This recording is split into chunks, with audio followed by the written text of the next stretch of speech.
Good afternoon everybody, Chris from the Headache and Pain Management Centre here, and today reporting live from, as you can see behind me, I'm in a high-rise building. I'm actually in Melbourne at the moment, just visiting a colleague of mine down here to talk headache and a couple of things regarding what I'm talking about today, which is chronic migraine, and basically talking about a few things about how, just sharing some notes about how we've been treating chronic migraine and also how things are all going. If you're there, type in below, say hello, like, share, comment in the comments below if you've got any questions as I'm talking. So so today I was talking about chronic migraine with my colleague down here, and talking about a few of the shared experiences we've had when we've seen patients suffering from chronic migraine. So both of us this year have been at conferences all over the place. I've been to Milan, he's been to San Francisco, and we've been to a couple here locally. We're talking about the treatment of chronic migraine at these conferences. And for those who don't know what chronic migraine is defined as, chronic migraine is 15 days per month having a headache or a migraine. So that's actually really debilitating for these people that are getting these chronic migraines. And so what we've been finding is that we're getting some very similar results here, which has really been fantastic to sort of share a bit of data and just see how things are all travelling, where basically we're getting some results where we're getting 80% reduction or more in a lot of headache and migraine patients, particularly those with chronic migraine. So we're actually getting these headache days down from 15 a month down to sometimes 1 or 2 a month, 3 a month, sometimes down to 0 with the right management, especially if the neck is the sole and only cause of things. So when it comes to chronic migraine, basically what we need to find out is what's sensitizing the special area at the bottom of the brain, top of the neck, which we like to call the headache hub, which takes in all the nerves from the head, neck, face, jaw, in through the spinal cord, up into what's called the brain stem, into that headache hub. G'day, good to see you there. Type in below and say hello.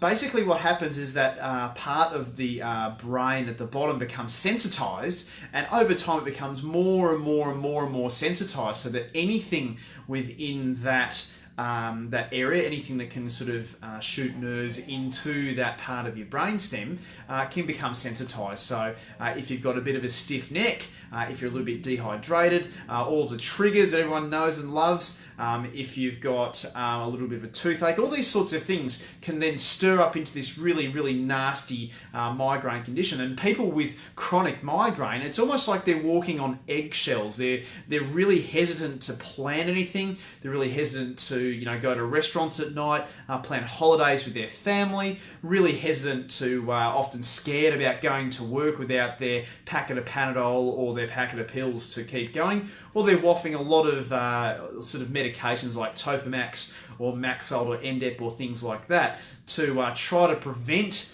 these migraines from coming on.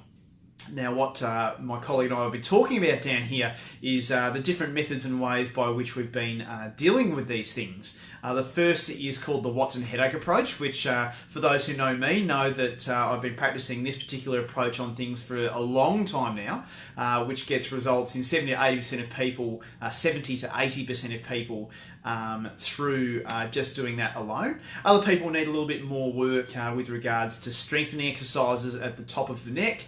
Doing an exercise into retraction also helps, and also some people also need some education as well, just to relieve their stress levels and their anxiety around the condition that you're suffering with. Because hey, when you've got chronic migraine, it's a really scary thing. It knocks you out, makes you very sick, very dizzy, gives you a big stabbing pain behind the eye, up and over the head, sometimes a thump right into the forehead. So it is really debilitating for these people. And certainly what's been great about sharing some ideas down here is about seeing the results that we're getting, and also seeing that we're all on the right path in getting the best results for our chronic migraine patients. Hey, just a short one for today. It's getting on towards 6 o'clock here in Melbourne, given daylight saving time is happening, even though it's beautifully sunny out after a big thunderstorm. We're about to head out for a little bit of dinner, and we'll go from there and talk some more about the different things that we're able to do to help our patients with chronic migraine. G'day Laura, nice to see you there. What I'll do is I'll send you a private message after the video's finished. We'll have a chat there, it'd be great. Hey, it's good to join everybody, and I will see you next time. Maybe even tomorrow when I'm visiting another clinic down here, just to have a bit of a chat about a few things. We might bring a surprise video tomorrow morning from where I am there. Take care and have a good night, and we'll talk to you again soon. Thanks, bye for now.